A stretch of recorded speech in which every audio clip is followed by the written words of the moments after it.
इस video lecture में मैं कराऊंगा आपको numericals related to the combination of resistors. जी हाँ, हमारा टॉपिक है कॉम्बिनेशन ऑफ रेजिस्टर्स और उससे रिलेटेड कुछ न्यूमेरिकल्स आज हम करेंगे। तो आइए सबसे पहला न्यूमेरिकल आपकी स्क्रीन पर आ जाए। तो न्यूमेरिकल आपकी स्क्रीन पर आ रहा होगा और न्यूमेरिकल में सिंपल सी बात कही जा रही है कि कह रहा है कि कैलकुलेट करिए इक्विवेलेंट रेजिस्टेंस और करंट एक सर्किट में जिसमें दो रेजिस्टर्स है। एक रेजिस्टर दे रखा है 20 ओम और एक रेजिस्टर दे रखा है 30 ohm which are in parallel combination. यानी कि क्वेश्चन नंबर 1 में एक R1 है विच इज 20 ओम और एक R2 है विच इज 30 ओम और इनका कॉम्बिनेशन कैसा है? तो इनका कॉम्बिनेशन है पैरेलल कॉम्बिनेशन। पैरेलल कॉम्बिनेशन की पहचान मैं आपको बता चुका हूं क्या होती है कि the current will be splitted, मतलब करंट क्या हो जाएगा? डिफरेंट हो जाएगा। करंट क्या हो जाएगा? डिफरेंट हो जाएगा। तो मैंने यहां से आई करंट चलाया, यहां आई गया। अब यहां करंट के मुझे दो रास्ते दिख रहे हैं, ये I1 और ये I2। तो ये कॉम्बिनेशन पैरेलल कॉम्बिनेशन हो गया। देखिए पोटेंशियल उसने कहा है कि 5 वोल्ट है। पोटेंशियल इन दोनों पॉइंट के बीच में ही है। देखिए मैं अगर इसे हटा दूं तब भी इस वाले रेजिस्टर में R2 रेजिस्टर में कितना पोटेंशियल जा रहा होगा? 5 वोल्ट। अगर मैं R2 वाले को हटा दूं तब भी R1 वाले में कितना जा रहा होगा? 5 वोल्ट ही जा रहा होगा, क्योंकि ये इन दोनों पॉइंट के बीच में है। The difference between the potential, potential के डिफरेंस को ही आप क्या कहते हैं? पोटेंशियल डिफरेंस कहते हैं। तो ये दोनों पॉइंट तो सेम है ना, तो जब पॉइंट सेम है तो पोटेंशियल का डिफरेंस कैसा बना रहेगा? सेम बना रहेगा। बट करंट आप देख रहे हैं स्प्लिट हो गया। अब अगर ये वाला रेजिस्टेंस होता ही नहीं तो करंट डिवाइड होता ही नहीं, करंट सीधा सीधा चला गया होता है ना। मतलब पैरेलल कॉम्बिनेशन में करंट डिवाइड होगा बट पोटेंशियल डिवाइड नहीं होगा। So it is easy. अब ये 20 ओम, ये 30 ओम। अब मुझे पता है कि for series combination, parallel combination, for parallel combination 1 upon R equivalent is equals to 1 upon R1 plus 1 upon R2. So 1 upon 20 plus 1 upon 30. So 1 upon 60 और ये 2 3 times, ये 2 times, तो 5 upon 60. So R equivalent किसके बराबर हो जाएगा? 60 upon के 5 के बराबर हो जाएगा। तो ये 12 आ जाएगा। अब देखिए V is equals to I R होता है, ये हमें पता है। यहाँ पर टोटल पोटेंशियल, टोटल करंट और टोटल रेजिस्टेंस आता है, टोटल ही रेजिस्टेंस आता है। तो यहाँ से मुझे अगर टोटल करंट निकालना है तो V अपॉन के R इक्विवेलेंट कर सकते हैं। V कितना दे रखा है? 5। R इक्विवेलेंट कितना आया है? 12। इतना ही तो आया है, R इक्विवेलेंट 12 आया। हम इजीली कह सकते हैं कि ये हमारे रिक्वायर्ड करंट की वैल्यू आ गई। This is the required value of R current. Simple question है, आपको बस पैरेलल कॉम्बिनेशन करके टोटल रेजिस्टेंस की वैल्यू को क्या कर देना है? फाइंड आउट कर देना है। ठीक है। अगर मैं नेक्स्ट क्वेश्चन की बात करूं तो पहले मैं इस क्वेश्चन को साफ कर देता हूं और अगले क्वेश्चन को मैं बुला लेता हूं। तो देखिए अगला क्वेश्चन में आपके सामने आ रहा होगा कि 3 रेजिस्टर्स हैं, सिंपल 10, 20 और 30 वोल्ट के, ओम के, 10, 20 और 30 ओम के, और उन्हें हमने क्या कर रखा है? सीरीज में कंबाइन कर रखा है। एक R1 है दैट इज ऑफ 10 ओम, एक R2 है दैट इज ऑफ 20 ओम, एक R3 है that is of 30 ohm and these have been connected in series. इन्हें हमने सीरीज में कनेक्ट कर दिया है। सीरीज में कनेक्ट करने का मतलब क्या होता है? तो सीरीज में कनेक्ट करने का मतलब है कि the potential between them will be different but the current passing through them, current divide ना हो। बस तुम करंट मान करके चलो और किसी में प्रॉब्लम नहीं होगी। कभी भी इस तरीके के न्यूमेरिकल्स में आप करंट पर दीजिए। देखिए there is a limit to learn. इस क्लास में आप इतना ही कॉन्सेप्ट सीख सकते हैं कि आपको ये बताया जाए कि आप करंट के माध्यम से समझ के चलिए। आने वाली और हायर क्लासेस होंगी। 12th क्लास में तो पूरी की पूरी यूनिट है जो इलेक्ट्रिसिटी को डिवोट की हुई है उन्होंने, मतलब उसके अंदर कम से कम 5 चैप्टर्स है जो अच्छे से अच्छे इसके लिए पूरी तरह डिवोटेड है। तो डिटेल्ड और इलेबोरेटेड फॉर्म में आप वहाँ सीखेंगे ही सीखेंगे, बट यहाँ पर जितना आप मैक्सिमम सीख सकते हो उतना सीखने पर ध्यान दीजिए। तो मैं आपको 12th तक के लिए कॉन्सेप्ट दे रहा हूँ और आप उसे पकड़ के चलिए।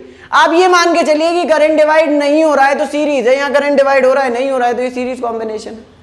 वो कह रहा है कि टोटल पोटेंशियल जो है वो 240 वोल्ट है। अब वो बोल रहा है कि टोटल करंट फाइंड आउट कर दो और टोटल रेजिस्टेंस। तो हम कहेंगे कि for equivalent resistance in series combination में इक्विवेलेंट को रेजिस्टेंस के लिए आर इक्विवेलेंट जो होता है वो R1 plus R2 plus R3 के बराबर होता है, and that is equals to 10 plus 20 plus 30 and that is equals to 60 ohm. अब मुझसे बोल रहा है कि आप करंट फाइंड आउट कर दो। सो हमें पता है कि V is equals to IR होता है। V total I total R total V is 240, R is 60, I निकाल सकते हैं 4 ampere is equals to I की वैल्यू आ जाएगी। तो ये क्वेश्चन हो गया आपका सेकंड। हमने एक और क्वेश्चन सीख लिया फ्रॉम दिस टॉपिक, इस टॉपिक से। फिर अगले क्वेश्चन की बात करते हैं।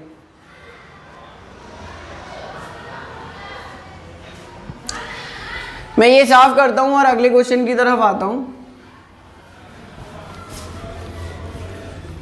चलिए अगला क्वेश्चन बुला लेते हैं। देखिए अगला क्वेश्चन क्या कह रहा है, उसने कहा कि ये 4 रजिस्टर्स हैं आपके 4 ओम, 8 ओम, 12 ओम और 24 ओम के, 4, 8, 12 और 24 ओम के। अब वो बोल रहा है कि आप इन्हें कैसे जोड़ोगे, इन चारों रजिस्टर्स को आप ऐसे कैसे कंबाइन करोगे कि आपको मैक्सिमम रेजिस्टेंस मिल सके और मिनिमम टोटल रेजिस्टेंस मिल सके। तो एक कॉन्सेप्ट मैं आपको बहुत जानदार पहले ही दे चुका हूं, अगर आपने वीडियो लेक्चर देखे। मैंने आपको बताया था कि सीरीज कॉम्बिनेशन में जो मैक्सिमम रेजिस्टेंस है, मतलब जो सबसे बड़ा रेजिस्टेंस है, उससे भी ज्यादा वैल्यू आएगी टोटल रेजिस्टेंस की। For series combination the equivalent resistance is more than the highest resistance, maximum value of resistance. And for parallel combination सबसे छोटे रेजिस्टेंस से भी छोटी वैल्यू आएगी। पैरेलल कॉम्बिनेशन के लिए सबसे छोटे से भी छोटी और सीरीज के लिए सबसे बड़े से भी बड़ी वैल्यू आती है। तो सिंपल सा कॉन्सेप्ट है। R1 है 4 ओम, R2 है 8 ओम, R3 है 12 ओम, R4 है 24 ओम। अब अगर मैं इन्हें सीरीज में कनेक्ट कर दूं तो आंसर जो होगा वो मैक्सिमम से भी ज्यादा आ जाएगा, और अगर मैं पैरेलल में कंबाइन कर दूं तो आंसर जो होगा वो मैक्सिमम से कम, मिनिमम से भी कम आएगा। तो हम कहेंगे कि फॉर हाईएस्ट वैल्यू के लिए, for obtaining highest value, R equivalent किसके बराबर हो जाएगा, तो R1 plus R2 plus R3 plus R4। और देखिए 4 ohm plus 8 ohm plus 12 ohm plus 24 ओम। ठीक, देखिए 8 और 4 12 होता है, 12 12 24 होता है, 24 24 48 होता है, यानी कि 48 ओम जो होगा वो आपका आंसर आ जाएगा। For minimum value parallel combination होगा। For minimum value the combination will be some sort of parallel combination. और 1/R इक्विवेलेंट किसके बराबर होगा, तो 1/R1 plus 1/R2 plus 1/R3 plus 1/R4। So 1/4 plus 1/8 plus 1/12 plus 1/24। LCM ले लो, 24 आ जाएगा, 6 8 3 ज़ा 24, 12 2 ज़ा 24 और 1।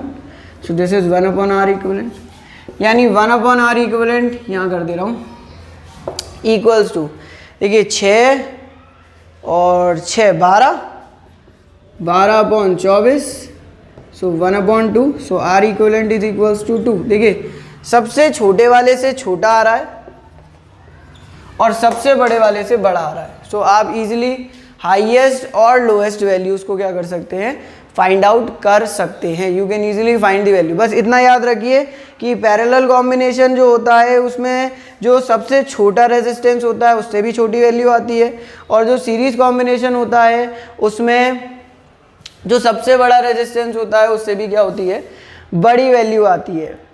अब देखिए अगला क्वेश्चन, अगला क्वेश्चन हमसे कह रहा है, पहले मैं इसे साफ करता हूं और अगला क्वेश्चन पहले आपको दिखा देता हूं कि अगला क्वेश्चन क्या कह रहा है। तो क्वेश्चन आ जाए। हाँ, तो देखिए अगले क्वेश्चन में क्या कहा जा रहा है आपसे। अगले क्वेश्चन में वो आपसे कह रहा है कि ये कॉम्बिनेशन है, दो पार्ट है ए और बी, और एक पहले पार्ट में 1 ओम और 10 की पावर 6 ओम ये रेजिस्टेंस है, और दूसरे पार्ट में 1 ओम 10 की पावर 3 ओम और 10 की पावर 6 ओम ये रेजिस्टेंस है। Now you have to connect them in parallel combination, और आपको इनके क्या फाइंड आउट करने हैं, आंसर फाइंड आउट करने हैं, total resistance equivalent resistance find out करने हैं। मैं पहले पहला वाला पार्ट कर देता हूं। देखिए पहले पार्ट में वो कह रहा है 1 ओम एंड 10 की पावर 6 ओम ये रेजिस्टेंस है, ठीक है। तो देखिए मुझे पता है कि for parallel combination, parallel combination मैं बना दूं, लो बना देता हूं, 1 ओम और 10 की पावर 6 ओम ये बैटरी रही होगी, कोई सेल और बैटरी। करंट क्या होगा, अब इस पॉइंट पर आपको दिख रहा है करंट दो पार्ट में डिवाइड हो रहा है, I1 और I2 में। अब यहाँ इसमें I2 जा रहा है, इसमें I1 जा रहा है, इस पॉइंट पर फिर से I हो जा रहा है। तो इनमें करंट की वैल्यू कैसी है, तो इनमें करंट की वैल्यू डिफरेंट है, तो they are ought to be in parallel combination. अब हमें तो पता है कि for parallel combination 1/R equivalent is equals to 1/R1 plus 1/R2, यानी 1/1 प्लस 1/10 की power 6 equals to 1/R equivalent. अब मैं आपको आसान तरीका बताऊं सॉल्व करने का, तो आप ऐसे भी कर सकते हो कि आप इसे खोल लो। 10 की पावर 6 मतलब 1 2 3 4 5 6, यही तो है 10 की पावर 6। फिर आपसे कह दूंगा कि आप एलसीएम ले लेना, तो कितना आ जाएगा 1 2 3 4 5 6, फिर ऊपर कितना आ जाएगा 1 2 3 4 5 6 और 1 1, so this is 1/R equivalent. So 1/R equivalent कितना हो जाएगा, सो 1 2 3 4 5 और 1, ये हो गया। नहीं देखिए मैंने इसमें 1 प्लस कर दिया है, 1 2 3 4 5, 1 2 3 4 5 और नीचे क्या आ जाएगा 1 0 0 1 2 3 4 5 6, क्या आ जाएगा। आर इक्विवेलेंट फाइंड आउट करना है तो यू विल रिवर्स दिस, तो ये कितना हो जाएगा, तो ये हो जाएगा 1 0 1 2 3 4 5 6 और 1 2 3 4 5, और आप इसे डिवाइड दे देंगे, सो आपका रिक्वायर्ड आंसर जो होगा वो इजीली फाइंड आउट हो जाएगा। आप इजीली अपना रिक्वायर्ड आंसर जो है वो फाइंड आउट कर सकते हैं डिवाइड दे करके। इसके बाद में अगर आपको अगला बताऊं तो अगला is also similar.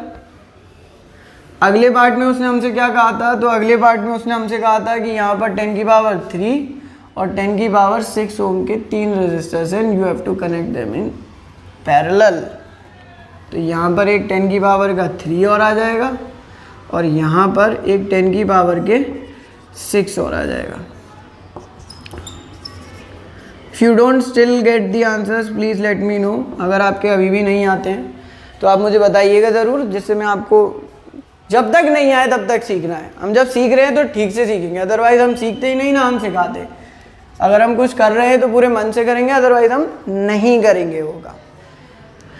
R1 is 1 Om, R2 is 10 की power 3 ohm and R3 is 10 की पावर 6 ओम। ये हमें दे रखा है उसने, ठीक है। So for parallel combination I know 1/R equivalent is equals to 1/R1 plus 1/R2 plus 1/R3. So 1/1 plus 1/10 की पावर 3 plus 1/10 की पावर 6. ये हो रहा है आपका, बताओ क्या हो रहा है आपके साथ, क्या क्या हो जा रहा है। ठीक है, ओपन करके लिख लूँ। So 1/r equivalent is equals to 1 plus 1/1000 plus 1 2 3 4 5 6। Now I have to take the LCM। तो ये आ जाएगा 1 2 3 4 5 6, ये से 1 2 3 4 5 6, ये से 10 की पावर 3 टाइम्स जाएगा 1 2 3, और ये से 1 टाइम्स जाएगा। अब मुझे इन्हें क्या करना पड़ेगा, ऐड करना पड़ेगा। तो मैं ऐड कर लूँ, यहाँ कर देता हूँ 1 2 3 4 5 6 और 1 2 3 और 1, तो 1 0 0 1 0 0 1। सो दिस इज 1 0 0 1 0 0 1 अपॉन के 1 0 0 0 0 0। ये आ गया 1/r इक्विवेलेंट। अब r इक्विवेलेंट कितना हो जाएगा, जस्ट इसका रिवर्स, रेसिप्रोकल 1 0 0 0 0 1 0 0 1 0 0 1। ठीक, this is the required answer. आप डिवाइड करो और आपका आंसर जो होगा वो ज़रूर आ जाएगा। ठीक है, तो ये भी एक क्वेश्चन था।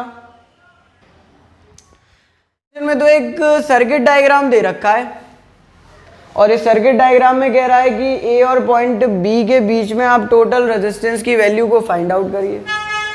चलिए क्वेश्चन को हटवाते हैं और खुद अपने आप सर्किट डायग्राम बनाते हैं। ये हमारा ये और ये ऐसा और ये ऐसा और ये ऐसा और ये ऐसा, ये कैसा कैसा ऐसा और ये ऐसा और ये ऐसा और ये ऐसा और ये ऐसा, ये भी। अब पता है एक तो प्रॉब्लम, अच्छा यहाँ भी है, यहाँ भी है, यहाँ 1 ओम है, तो यहाँ 2 ओम है, ओम यहाँ पर भी है और यहाँ पर भी है, यहाँ पर भी है, यहाँ 3 ओम है, यहाँ 6 ओम है, यहाँ 4 ओम है, यहाँ 5 ओम है, यहाँ 10 ओम है। पता है सबसे पहली बात, पता है बच्चे क्या सोचते हैं इसमें, बच्चे ये सोच लेते हैं कि इसमें बैटरी या सेल तो दिया ही नहीं है, तो हम क्या करें, हम टोटल रेजिस्टेंस कैसे फाइंड आउट करें। तो नहीं दिया तो लगा लो, तुम्हारी मर्जी है। जब कुछ नहीं हो तो ज़रूर अपनी मर्जी चलाओ। ठीक है, अब हमें उसने दिया ही नहीं है, अब करंट तो चलेगा, तभी तो मैं सीरीज पैरेलल बता पाऊंगा। मर्जी है, और ये भी मर्जी है, आपकी मर्जी। आप यहाँ नेगेटिव यहाँ पॉजिटिव बनाओ और यहाँ पॉजिटिव यहाँ नेगेटिव बनाओ, मर्जी है। ठीक, तो ये करंट मैंने यहाँ से चला दिया, आई इसमें भी आई गया। अब इस पॉइंट पर करंट के 3 रास्ते नहीं दिख रहे हैं, I1 I2 एंड I3। देखो 3 रास्ते दिख रहे हैं, I1 I2 एंड I3। और फिर ये इसमें भी I1, इसमें भी I1, इसमें भी I3 और इसमें भी I3, और इस पॉइंट पर कंबाइन हो गए और दोबारा से I हो गया। टोटल रेजिस्टेंस पूछ रहा है। मेरी मर्जी थी, मैंने सेल बैटरी लगाई और मैंने करंट चलाया। तुमने करंट चलवा करके ये देखना है फॉर सीरीज पैरेलल कॉम्बिनेशन, तभी तो क्लियर होगा। अब मुझे पता चल गया ना कि ये दोनों तो सीरीज में है, ये दोनों सीरीज में है, ये तीनों में देखो अलग अलग करंट जा रहा है, तो ये तीनों पैरेलल में, तीनों इन द सेंस कि ये पूरा ग्रुप, ये वाला और ये वाला, और ये भी किस में हो गए फिर, ये और ये, इन दोनों में करंट सेम जा रहा है। तो पहले मैं इस वाले पोर्शन को सॉल्व करता हूँ, मैं डायग्राम में ही सॉल्व कर दे रहा हूँ, आप लिख लीजिएगा थ्योरी में अच्छे से। ठीक है, देखिए इसमें 3 है, इसमें 6 है। अब देखो इनमें दोनों में सेम करंट जा रहा है, तो मैंने आपको बोला था सेम करंट जाने पर सीरीज कॉम्बिनेशन होता है, और सीरीज कॉम्बिनेशन का फॉर्मूला जो होता है वो R1 + R2 होता है। तो इन दोनों को जोड़ करके मैं लिख सकता हूँ यहाँ पर 9 ओम, क्योंकि सीरीज कॉम्बिनेशन में R इक्विवेलेंट जो होता है वो R1 + R2 होता है। और मुझे दिख गया कि उन दोनों में कैसा करंट जा रहा था, सेम करंट जा रहा था I1। देखो उन दोनों में सेम जा रहा था, तो मैंने लिख दिया। अब देखो इसमें दोनों में I3 जा रहा है, तो ये दोनों भी सीरीज में होंगे, तो इनको भी मैं साफ करके सीरीज में कर दूं। तो इन दोनों को भी मैंने साफ किया और सीरीज में किया, तो ये हो गए मेरा 15 ओम। इसमें मेरा कितना करंट जा रहा है, I3 जा रहा है। अब देखो I1, I2 और I3। अब देखो इन तीनों में कैसा करंट जा रहा है, तो तीनों में डिफरेंट करंट जा रहा है। तो ये तीनों किस में हो जाएंगे, तो ये तीनों मेरे किस में हो जाएंगे, पैरेलल में हो जाएंगे। यानी कि 1/R equivalent is equals to 1/R1 plus 1/R2 plus 1/R3, यानी कि 1/9 प्लस 1/4 प्लस 1/15। अब इनमें कोई कॉमन है, एलसीएम ले लें। का एलसीएम कितना आ जाएगा, 180। अब ये 20 में गया और ये 44 4 जा 16 4 5 जा 20 45 टाइम्स गया, और ये आपका गया 15 12 टाइम्स। ठीक है, so this is 1/R equivalent. अब देखना, तो ये हो गया 77, मतलब 1/R इक्विवेलेंट कितना हो गया, तो 77/180। तो ये कितना हो गया, R equivalent is equals to 180/77। इसको काटा तो कितना हो गया, तो 2.3 ओम। सो दिस इज 2.3 ओम। यानी इन तीनों में अगर मैं जोड़ूं तो एक रेजिस्टेंस आ सकता है जो इक्विवेलेंट हो किसके, 2.3 ओम के। आप बार बार ड्रॉ करके बनाओ, दिखाओ आराम से कि आप कर क्या रहे हो। अब देखो, अब इसमें भी आई करंट जा रहा है, इसमें भी आई करंट जा रहा है, इसमें भी आई करंट जा रहा है, तीनों में आई करंट जा रहा है।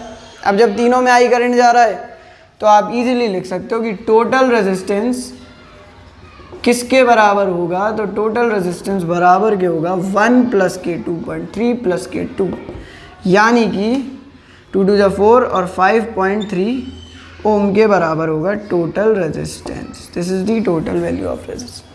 5.3 ओम के बराबर आपका टोटल रेजिस्टेंस की वैल्यू हमने फाइंड आउट कर ली। तो this was also another very good question. ये भी एक अच्छा क्वेश्चन था जो हमने सॉल्व कर लिया। आप नोट डाउन कर लीजिए इस क्वेश्चन को, जिससे फिर मैं आपको अगला क्वेश्चन बता सकूं। और अगला क्वेश्चन अच्छा क्वेश्चन है, तो पहले मैं इसे साफ करता हूं और फिर हम अगले क्वेश्चन की बात करेंगे। तो अगले क्वेश्चन को स्क्रीन पर ले आऊँ। हाँ, तो देखिए अगला क्वेश्चन क्या कह रहा है, आपकी स्क्रीन पर है और उसमें लिखा आ रहा है कि एक सिलेंड्रिकल कंडक्टर है जिसकी लेंथ L है और area of cross section A है और रेजिस्टेंस R है। एक और कंडक्टर है जिसकी लेंथ 2L है, रेजिस्टेंस R है और एरिया ऑफ क्रॉस सेक्शन कितना होगा ये हमें बताना है। वो कह रहा है कि a cylindrical conductor of length L and uniform area of cross section A and has resistance R। उसका रेजिस्टेंस कितना दे रखा है, R। Another conductor of length 2L, resistance R and area of cross section find out करना है, but the substance is of same material। तो देखिए मुझे पता है कि रेजिस्टेंस जो होता है वो किसके बराबर होता है, रो L अपॉन A के बराबर होता है। जो पहला कंडक्टर है उसका रेजिस्टेंस R है, मतलब उसकी जो रेजिस्टिविटी है वो रो है, लेंथ L है और area of cross section A है। जो दूसरा कंडक्टर है उसका रेजिस्टेंस R है, मटेरियल सेम है, तो ये भी क्या होगा, रो ही रहेगा। लेंथ इज 2L और एरिया ऑफ क्रॉस सेक्शन मान लो A2 है, मुझे A2 फाइंड आउट करना है। तो मैं इस इक्वेशन 1 बोल दूं और इस इक्वेशन 2 बोल दूं, दोनों को डिवाइड कर दूं। तो जब मैं दोनों को डिवाइड करूंगा तो ये हो जाएगा कि R से R कैंसिल, रो से रो कैंसिल और L से L कैंसिल। मतलब मैं लिख के बता देता हूँ, L अपॉन A और ये इधर 1 हो जाएगा और यहाँ L अपॉन A अपॉन के 2L अपॉन के A2 के बराबर हो जाएगा।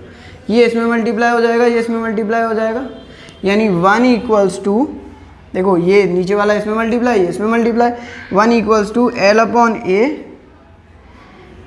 इंटू के 2L इंटू के A2 के बराबर हो जाएगा। ये कैंसिल हो जाएगा तो A2 किसके बराबर हो जाएगा, 2A के बराबर हो जाएगा। So the area of cross section will become twice, area of cross section twice हो जाएगा। देखो लेंथ डबल होगी, लेंथ अगर डबल हो रही है तो एरिया को क्या होना पड़ेगा, उसको भी ट्वाइस होना पड़ेगा, तभी तो ये आर आर ही रहेगा। समझ रहे हो? अरे मुझे अगर रेजिस्टेंस बराबर रखना है और मैं यहाँ 12 कर दूँ तो 2 को कैंसिल करने के लिए से 2 ही तो करना पड़ेगा। So this is quite obvious question, बहुत ही आसान सा क्वेश्चन है, आपने देख लिया। इसके बाद हम अपना अगला सवाल देखते हैं। हमसे अगले क्वेश्चन के लिए पहले इसे साफ करने के लिए कहा जा रहा है, तो मैं साफ कर देता हूँ और अगला क्वेश्चन आपकी स्क्रीन पर लाता हूँ। देखिए अगले क्वेश्चन में उसने कहा है कि what is the minimum resistance which can be made by using 5 resistors each of 1/5 ohm. 5 resistors हैं और उन्हें हमने जोड़ा है और हमें इस तरीके से उन्हें जोड़ना है कि हमें उनसे मिनिमम रेजिस्टेंस ऑब्टेन करना हो। तो देखिए रेजिस्टेंस R1 से लेकर R5 तक सबके सब 1/5 ओम के। अब मुझे पता है कि for obtaining minimum value they must be connected in parallel. Minimum value obtain करने के लिए मुझे उन्हें किसमें कनेक्ट करना पड़ेगा? So they must be connected in parallel. और मुझे पता है कि 1/R इक्विवेलेंट किसके बराबर होता है? तो 1/R1 plus 1/R2 plus 1/R3 plus 1/R4 plus 1/R5 के बराबर होता है। अब दिस विल बी 1/1/5 1/1/5 1/1/5 1/1/5 और 1/1/5। जस्ट ये उल्टा हो जाएगा, तो ये हो जाएगा 5 plus 5 plus 5 plus 5 plus 5 1/R equivalent. So 1/R equivalent is equals to 25। So R equivalent is equals to 1/25। 1/25 25 को 1 से डिवाइड कर दो ज़रा, 0.0 एक और 0, सो 0.04 ओम के बराबर आपका रिक्वायर्ड आंसर आ जाएगा।